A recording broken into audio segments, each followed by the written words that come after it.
On May 1st, 1985, doctors at a hospital in War In Kosovo were presented a patient suffering from one of the most peculiar injuries they had ever seen. And little did anyone know at the time, but the details around how this man came to be in this condition, as well as the police investigation afterwards, would lead directly to an ethnic cleansing and the eventual downfall of the entire country of Yugoslavia. And if that doesn't sound interesting, then what are you doing here? Now, for those of you who have been following my Weird Gun Iceberg series, don't worry, I am still working on it. I just wanted to take a quick break to talk about something else that I've been holding in my back pocket for quite a while now. I really appreciate all the support my channel's been getting lately, and I assume that since many of you enjoy all the little bits of history I've covered when talking about weird guns, then there's some other old stories that you might also enjoy. Also keep in mind that these events are relatively recent, and there are plenty of people still alive that were directly involved with what I'm going to talk about, and it's also very divisive, so please understand that I'm not taking any sides. I'm simply portraying the information as I was able to find it. With that said, let's get started. So despite all of humanity's differences, there is one thing in common we are all pretty darn good at, which is finding needless reasons to hate each other. Throughout history, and really more times than we can probably count, the reasons or circumstances leading up to one group of people harboring bitterness towards another has sometimes been pretty bizarre. And today, oh boy, have we got a show for you. The political and social climate of the world during the Cold War, especially in Eastern Europe, was volatile, to say the least. Tensions were high, country borders were being disputed, and the threat of nuclear war was at the back of everyone's mind. And in areas like the Socialist Federal Republic of Yugoslavia, political tensions were starting to cause bitterness and animosity between the various people groups living there. Now, Yugoslavia was a combination of several different smaller countries that were all bound under the one system, and like many countries in Eastern Europe at the time, Yugoslavia was a relatively young country, having only been restructured in the 40s at the end of World War II, and the government that had existed in Yugoslavia prior to that had only been around for a couple decades since the fall of the Ottoman Empire. So needless to say, things were not easy in Yugoslavia, and due to the country having been assembled by essentially gathering a bunch of smaller independent states together and telling them to just get along, not everybody wanted to play nice. These hostilities were especially prevalent in areas like Kosovo, which was an autonomous province within Serbia, within Yugoslavia, leading to a lot of confusion, dispute, and bitterness between the Albanian and Serbian populations, and it's this animosity that set the stage for an event called the Martinović Incident. A Serbian man named Đorđe Martinović was brought into the hospital in Jelani after being found alone in his field on May 1st, 1985. According to Martinović, he had been working his farm when he was attacked by two Albanian men who beat him up, overpowered him, before sticking a wooden stake in the ground, sticking a glass beer bottle on the end of the wooden stake, and then sticking Đorđe on the beer bottle, causing it to go inside him. To make things worse, the bottle broke inside Martinović, slicing up his intestinal walls and giving him a perforated rectum. Because of Martinović's claims of being attacked, the authorities were involved and came to question him.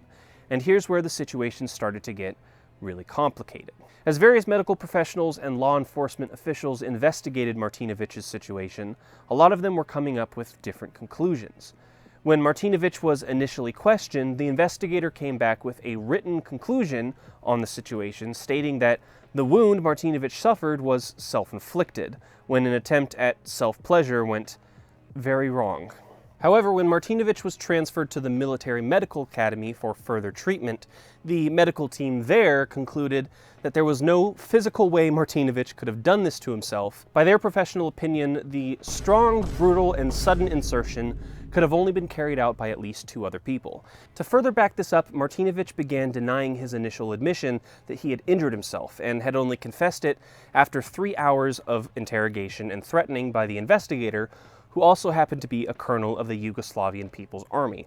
So it was not outside the realm of possibility that he had it out for Martinović and forced a fake confession because he was Serbian, if not just to avoid a political incident. But despite all the facts not being figured out yet, the media did as the media does, and ran the story anyway. The Serbian press had a field day with the story, with newspapers like Politika spinning a tale of how Martinović had been approached by an Albanian family wanting to buy his land, to which he refused, resulting in the altercation that resulted in the beer bottle injury. And to a lot of Serbians, that didn't seem too outside the realm of belief, because many Serbians had been forced out of the Kosovo area to escape harassment and persecution from Albanians who wanted to take their land.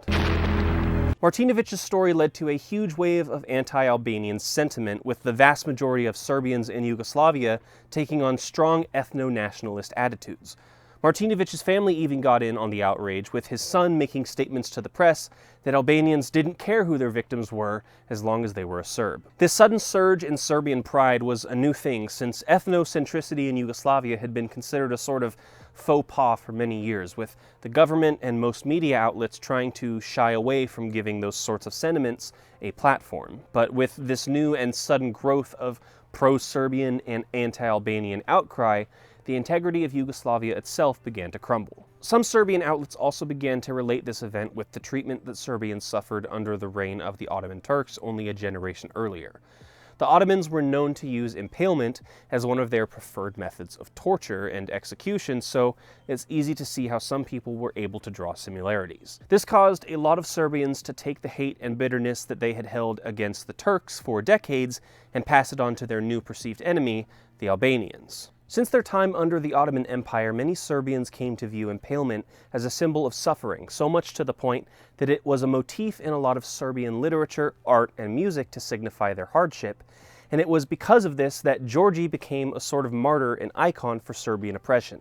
And his attack was even commemorated with not only news articles and propaganda, but also poetry and paintings. Some of the most famous examples are the art piece by Misha Popović, simply titled May 1st, 1985, which depicts Martinovic's attack in a manner reminiscent of Giuseppe de Rivera's martyrdom of St. Philip, as well as a poem that reads as follows.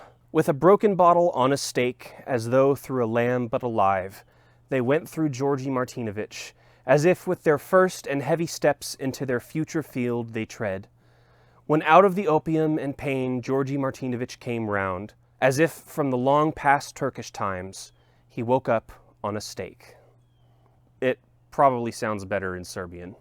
Serbian writer and politician Branislav Crnović even likened Martinovic's experience to the suffering in a concentration camp, which struck a chord for a lot of Serbians since several 100,000 had been killed in the Jasenovac concentration camp by German-backed Croatian forces only a few decades earlier during World War II. Many other public figures rallied behind Martinović, and the situation in Kosovo continued to get more and more intense, leading to parliament hearings, public marches and protests, and appeals to the Federal Ministry of Defense. Many Serbians came together to support Martinović and helped him raise funds to hire a lawyer and bring charges against the officials who had forced a false confession out of him. The Serbian Writers Association even adopted Martinovic's case as one of their key topics, and a whole host of writers and columnists each took their turn speaking on the whole thing, blaming the situation on everything from a fascist conspiracy to a secret Muslim uprising. And to add fuel to the fire, the largely Albanian-run government in the Kosovo region wasn't taking the Serbian outcry very seriously. You see, to the vast majority of the Albanian population, they viewed the whole thing as a big farce, believing that what had really happened to Martinović was as he initially confessed, an attempt at self-pleasure gone wrong. It was written off by many Albanians as a bunch of Serbian nationalists exploiting the situation to justify their anti-Albanian sentiments and to destabilize relations between the two ethnic groups. The tension between Albanians and Serbians got even worse only 2 years after the Martinović incident, when Slobodan Milosevic became the new president of Serbia in 1987. Milosevic was a staunch Serbian nationalist, and to many Serbs he seemed like the type of leader that could take control of the situation and make the proper changes to ensure that what happened to Georgi Martinović would never happen again. After taking his place in office, Milosevic quickly began pulling strings to get like-minded people into other seats of power, gaining himself some pretty heavy influence. By 1989, Milosevic and his supporters were able to stage a coup that gained them control over not just Serbia, but also in Kosovo, Vojvodina, and Montenegro, which made up a pretty decent chunk of all of Yugoslavia. And while many Serbians were happy and excited at the prospect of finally getting ahead, everyone else wasn't. Since the tension had spread to pretty much all of Yugoslavia by this time, the surge in Serbian nationalism was starting to cause problems in Slovenia, Croatia, and beyond. In a lot of people's eyes, the Serbians had gone from being the ones bullied to bullying everyone else themselves. And if any Serbians happened to speak up about the wrongdoings, they would be harassed or threatened into silence, or even just killed. Eventually, the leaders of Slovenia and Croatia decided that enough was enough, and that Milosevic's power trip needed to come to an end. In January 1990, the largely Serbian Congressional Assembly met to discuss a dissolution of a single-party system, but of course Milosevic and his loyalists were able to turn the decision in their favor and maintain a heavy centralized control over pretty much all of Yugoslavia. Upon realizing that they had effectively lost their vote in politics, Slovenia and Croatia declared independence and attempted to become their own sovereign states. Not wanting Yugoslavia to completely fall apart, Ante Marković, the prime minister at the time, called upon the People's Army to preserve Yugoslavia's integrity. One of their first assignments was in June of 1991, when they were sent to gain control of a border crossing in Slovenia. Upon arriving there, the troops of the People's Army, who were largely made up of Serbians, clashed with protesters and local Slovenian defense soldiers, kicking off a 10-day-long skirmish, sometimes referred to as the Slovenian War for Independence, or simply just the 10-Day War. At the same time, similar conflicts were brewing in Croatia and Bosnia, and for the next few years, the situation got progressively worse. In 1991, the United Nations General Assembly officially condemned the actions of Serbia and Montenegro, but unfortunately, this did nothing to stop the atrocities. It's been estimated by the CIA that by 1995, over 90% of all the atrocities committed during the Yugoslav wars was done by Serbian militants. This included anything from besieging certain towns and forcing people from their homes to large-scale massacres and ethnic cleansings. All this death and destruction at the hands of the Serbian militants was obviously taking its toll on people groups being victimized, leading to infighting and conflicts like the Croat-Bosniak War. Often referred to as a war within a war, the conflict resulted from tension between the Bosnian Croats and the Bosniak people, who had previously been allied in fighting Serbian forces. But for one reason or another, this collaboration dissolved and led to several months of open conflict. In 1994, the U.S. was able to facilitate a ceasefire with a treaty known as the Washington Agreement, and the two groups were able to come back to their senses and band together again. But the Serbian forces in Bosnia were not anywhere close to being pushed out yet, and in 1995 they carried out what is considered by many metrics to be one of the worst genocides in Europe since World War II. The Srebrenica massacre. The town of Srebrenica had been declared a UN safe zone for refugees, but with only about 300 soldiers to defend it, the Serbian forces made up of the Srpska troops and the Scorpion paramilitary soldiers were easily able to overpower them and lay siege to the city. Over the last 3 weeks of July 1995, the Serbian forces systematically hunted down as many Bosniak Muslim boys and men they could find, and while around 6,000 victims are confirmed to have been killed, it's estimated that the real body count is well over 8,000. Shortly after the Srebrenica massacre, Serbian forces also attacked the Bosnian capital city of Sarajevo in 2 separate bombings at the historic Markala market on the 28th of August 1995, killing 111 people and injuring 219 more. A day later, the UN and NATO finally decided that it was time to get involved more directly with what was going on in Yugoslavia, and Operation Deliberate Force was launched.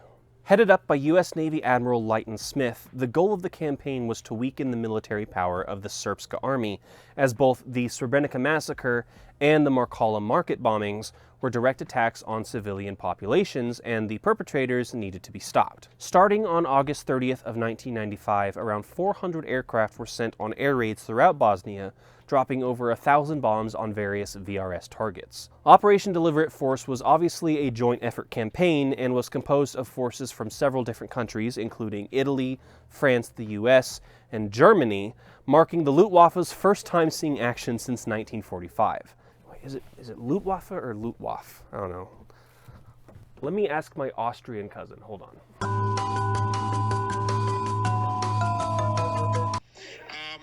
The word you meant, I didn't actually know what it was. I was asking around and they all said it's Luftwaffe. Luftwaffe. Yeah.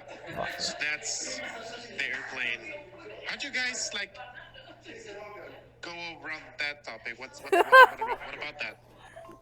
Luftwaffe. The VRS tried to fight back using anti-aircraft weaponry and surface-to-air missiles, but NATO and the UN continued to campaign in an effort to pressure the VRS into a removal of heavy weaponry around Sarajevo so that an exclusion zone could be set up. After various ultimatums and a continued exchange of artillery, the Bosnian Serbs were finally worn down, and Operation Deliberate Force was terminated on September 20th of 1995. Over 60,000 NATO troops were dispatched to Bosnia later that year, marking the end of the Bosnian War. But the greater conflict in the rest of Yugoslavia was far from over. As I already talked about, Kosovo was a highly volatile state, and its population and government wasn't as homogeneous as other parts of Yugoslavia, like Serbia or Albania.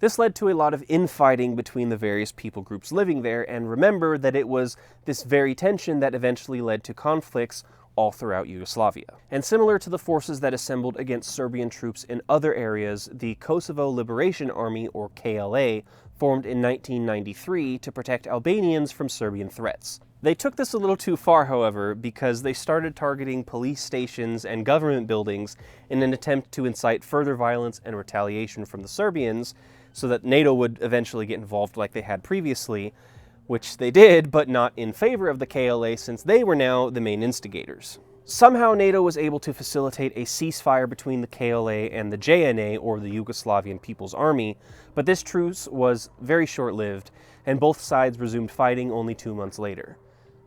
Oh my gosh, what is going on over there? The dogs are barking. I don't know if y'all can hear that, but there is a dog down the street going absolutely nuts.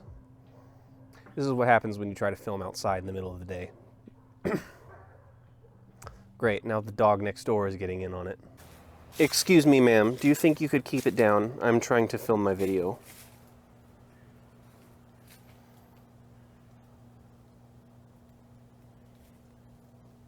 NATO again tried to broker a peace agreement by proposing the Rambouillet Accords, which was a proposal that offered 30,000 peacekeeping troops to be deployed in Yugoslavia on the condition that they were given an unhindered right of passage wherever they needed to go. They also requested total immunity from Yugoslavian law and freedom to use any public facilities, including railways and airports, free of charge.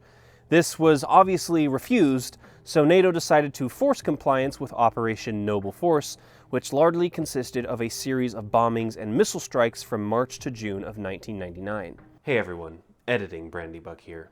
Between shooting this video and editing, I realized that I actually know someone who was a pilot that flew in a few of the operations in Kosovo and the surrounding area. When I spoke to him about it, we discussed how the whole ordeal isn't really talked about too much in the US, despite a very heavy involvement of the US military. As with much of what happened in Yugoslavia, there's a lot of contributing factors, but a lot of it can boil down to two main points. One, that the US didn't really have too much to gain from it, and two, it was a very controversial move to intervene anyway. Now sure, campaigns like Deliberate Force were technically UN endeavors, but the US was the main contributor of facilities and manpower, and we largely footed the bill. It also wasn't as clear-cut of a conflict as prior wars, and with no distinct good guy to root for or bad guy to rally against, it wasn't really very easy for the US to look like the heroes, because while a lot of Albanians might view the UN involvement as a saving grace that brought a quick stop to Serbian oppression, a lot of Serbians might view it as the bully from the next playground over coming in to ruin their fun. It also didn't help that more newsworthy events were happening around the same time, like the Persian Gulf War or the Clinton scandal, which, as sad as it is to say,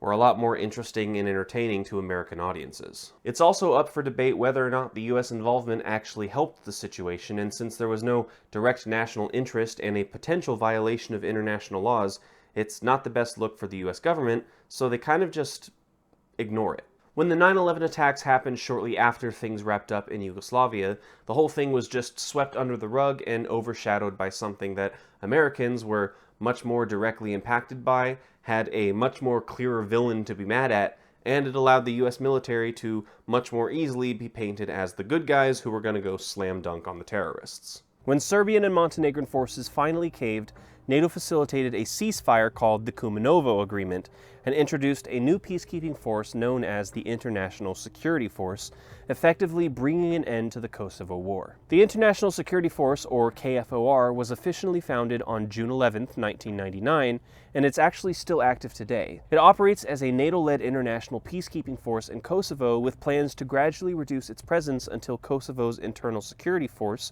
which was established in 2009, can become more self-sufficient. The arrival of the KFOR marked the beginning of the end for the Yugoslavian wars, with only a few major conflicts taking place between 1999 and 2001. Once things had more or less been settled in Kosovo, the fighting gradually moved to the Preševo Valley on the border of Kosovo and Serbia. The Preševo Valley was the center of a 2-year-long insurgency from the Albanian Separatist Liberation Army against local Fry forces. The main motive of the Liberation Army was to secede several Albanian-populated areas of Serbia and annex them into Kosovo. At first, the Liberation Army didn't engage in open combat, instead striking from their mountain bases with mortars, and due to the newly enacted Kumanovo Agreement restrictions, the local authorities couldn't really do much about it. Several pleas were made to the KFOR to come in and get things sorted out, and after a series of battles and skirmishes, the two sides signed a ceasefire called the Konsul Agreement. It required the full demilitarization, demobilization, and disarmament of the Liberation Army in exchange for the guarantee that ethnic Albanians would be integrated into governmental, civic, economic, and police structures. Upon signing the agreement, one of the Liberation Army commanders named Shevket Musliu declared that it was time to use other means than weapons. Many members of the Liberation Army honored the ceasefire and surrendered to the Kosovo force, and due to their compliance, they weren't charged with any war crimes. Those of the Liberation Army who did not agree with the ceasefire took the fighting to Macedonia, inciting yet another insurgency in January of 2001. The majority of the fighting took place in the area around Tetovo, a small city in the northwest corner of Macedonia, near the Kosovo border. The Liberation Army's goal in Macedonia was essentially the same as it had been in Preševo, which was to win more autonomy for the Albanian minority in the area and eventually annex Albanian majority areas out of Macedonia. For over 6 months, the Albanian Liberation Army clashed with the Macedonian Security Force, leading to hundreds of deaths and around 140,000 refugees having to flee the region. Again, NATO took it upon themselves to intervene, and a general ceasefire was called in July of 2001, but the NLA completely disregarded it and continued to attack Macedonian forces, who suffered quite a lot of casualties since they were trying to honor the ceasefire and resolve those things diplomatically, while their opponents didn't. Eventually, things culminated into 2 final conflicts, the first being the Battle of Raduša, often referred to as one of the worst violations of a ceasefire or treaty out of the entirety of the Yugoslavian wars. From late June to early August, NLA insurgents continually attacked things like security checkpoints or border patrol installations, needlessly instigating fights with people who had no desire for more conflict. And for a good chunk of all the violence, the local police were basically on their own. That is until August 12th, when the Prime Minister was finally able to convince the army to intervene, sending in reinforcements of ground troops as well as attack helicopters, fighter jets, and armored cars to put a stop to all the fighting once and for all.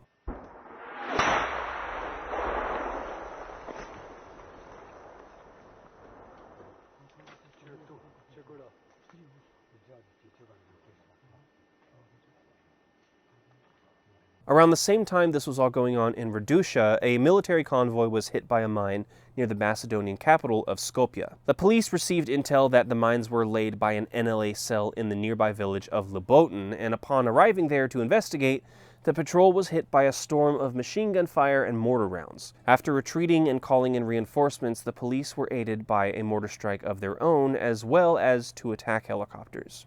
Oh my gosh, this fire's getting crazy. I may have gone a little overboard. After all the smoke and dust cleared, police entered the village and arrested 27 men and charged them with terrorism.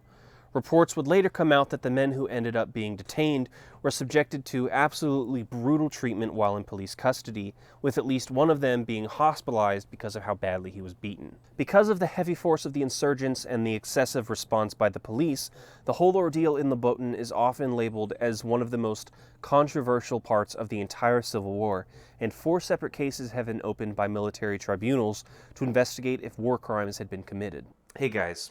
it's me again. I just wanted to clarify something about the whole Lobotin incident because the way I presented it in the initial recording was a little bit of an oversimplification. The police presence wasn't so much a raid to catch some terrorists as it was a retaliation on a village of innocent people. They assumed that the mine was laid by the rebels in the village simply because the mine was on the road to the village, but it's still entirely possible that the mine was actually left there by the military themselves and not actually the rebels. Regardless, the police wanted someone to be mad at and they made Lobotin their scapegoat, even though there's speculation that there may not have even actually been any rebels there at the time the police went there. And they also didn't just arrest a couple of guys and leave, they actually shot up the entire village and killed several innocent people, including at least one elderly man and 2 6-year-old children, only for the peace treaty to be signed the very next day. Knowing that, it makes a lot more sense why there were investigations of war crimes and atrocities from that whole ordeal, so I just wanted to make sure that that information got mentioned because it's absolutely relevant and I didn't want to gloss over it. And like a lot of the stuff that happened over the entirety of the Yugoslavian wars, there's a lot of debate and varying opinions and perspectives about who was in the right and who was in the wrong, but one thing we can all agree on is that no matter the case, there was still a loss of life, which is always a tragedy. While the skirmishes of Lobotin and Raduša were taking place, other Albanian and Macedonian leaders were trying to seek more diplomatic means to find peace because everyone was growing very tired of all this conflict. Only a day after the incident at Lobotin, the Ohrid Framework Agreement was signed, effectively bringing an end to hostilities in Macedonia. And while the NLA wasn't actually involved in any of the discussion about the ceasefire, once the news came out, they agreed to lay down their weapons. The Ohrid Agreement did a lot to mend relations in Macedonia, such as providing more rights for the Albanian population living there, and changing guidelines for the official language of the area, making any language spoken by more than 20% of the total population co-official with the Macedonian language. And to show no partiality to any one of those primary languages spoken in Macedonia, the only official copy of the Ohrid Framework Agreement is written in English. With peace finally being reached in Macedonia, the last of the major conflicts came to an end, but after all that had happened, things would never be the same, and the Socialist Federal Republic of Yugoslavia was broken up into the 5 countries of Croatia, Slovenia, Macedonia, Bosnia-Herzegovina, and the Federal Republic of Yugoslavia, or what is now just known as Serbia and Montenegro. In the aftermath of all these conflicts, there was a lot of cleaning up to be done, and aside from the few I specifically mentioned, there were numerous war crimes allegedly committed by almost all parties involved, and some are still being investigated to this very day. Multiple people were tried for their involvement by an international criminal tribunal, with many being convicted and sentenced. One of these people was Slobodan Praljak, whose trial didn't end until November of 2017, when after years of appeals, retrials, and follow-up hearings,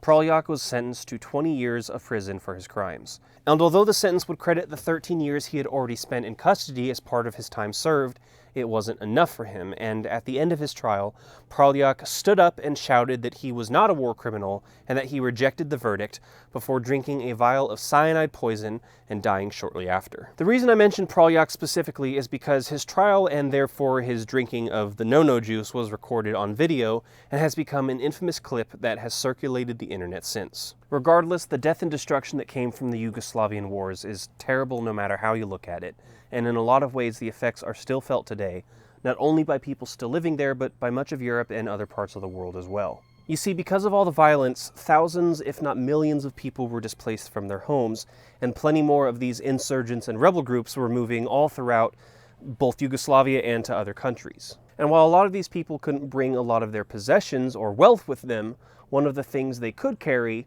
were guns. After all the fighting was over, millions of guns were left in the hands of citizens, many of whom wanted to hold on to them in case more conflict arose. But as tensions subsided, the need for protection turned into a need for money, and many of these guns started showing up on the European black market. It's been estimated that nearly 1 million Yugoslavian firearms are in circulation today, as well as other weapons like grenades and mines. Many of these weapons have ended up in the hands of gangs, drug cartels, and other criminals, with incidents like the 2015 Paris attack being carried out by terrorists armed with Yugoslavian weapons. But illegal guns aren't the only thing that made their way through Yugoslavia. Something to think about is that insurgents and rebel groups often have to find less reputable ways to support themselves and make money. And obviously they can't just sell all their guns because they need them to keep fighting. So, How did some of these various paramilitary groups sustain themselves? Drugs. The distribution and sale of hard drugs like heroin and cocaine in most of Europe can be directly tied back to various groups involved in the Yugoslavian wars. Since the start of the conflict in the early 90s, groups like the KLA and Serbian Mafia were instrumental in the importation and distribution of drugs like cocaine and West Asian heroin to much of Central and Western Europe. Interpol agents confiscated several tons of heroin coming out of Yugoslavia throughout the 90s, but drug running in the area continues to be a problem to this very day.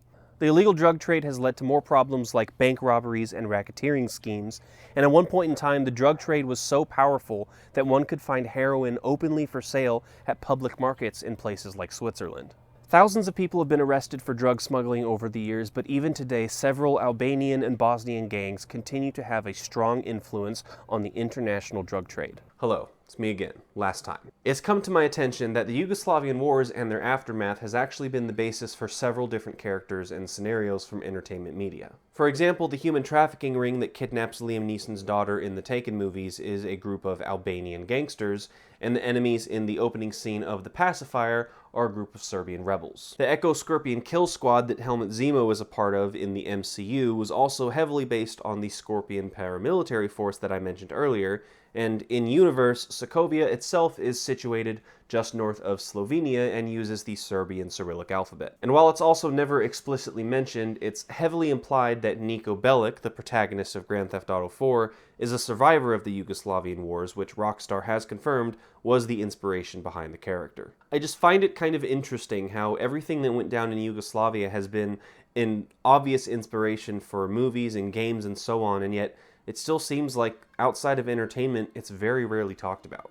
Obviously, none of that has anything to do with the point of the video. I just thought it was interesting and therefore worth mentioning. It's honestly pretty wild to look back on just how horrible things got in Yugoslavia in a relatively short amount of time, and to see how a lot of the effects of all that chaos and violence is still being felt today, and then to look back and realize that the linchpin to it all was one guy getting a beer bottle stuck in his butt.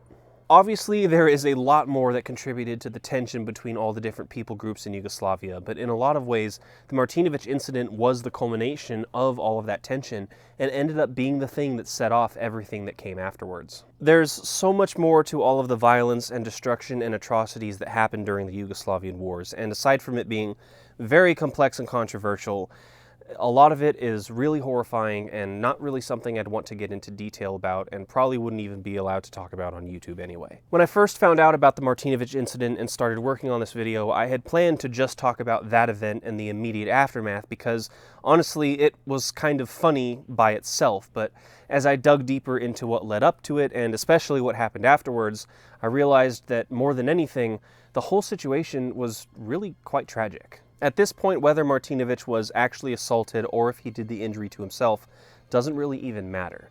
As I said at the beginning of this video, there was already a lot of bitterness and distrust and tension, and regardless of the truth, even the possibility that Martinović was attacked just for being Serbian was enough for people to be at each other's throats. The whole thing really just goes to show how no one's actions happen in a vacuum, and even if we don't realize it, what we do can have lasting effects not only on the people around us, but potentially on the entire world. Your decisions matter, and I'm very thankful that one of those decisions was to be here with me. I'm sure when you clicked on this video, you didn't expect just how far the rabbit hole would go, but I hope that you found it informative and at least a little bit entertaining, which was really all I wanted to do anyway. So thank you for watching, and I'll see you in the next one, but I'll leave you with the final bit of advice to be very careful about what sort of objects you put inside your body, because you might accidentally start a civil war. Goodbye, everyone.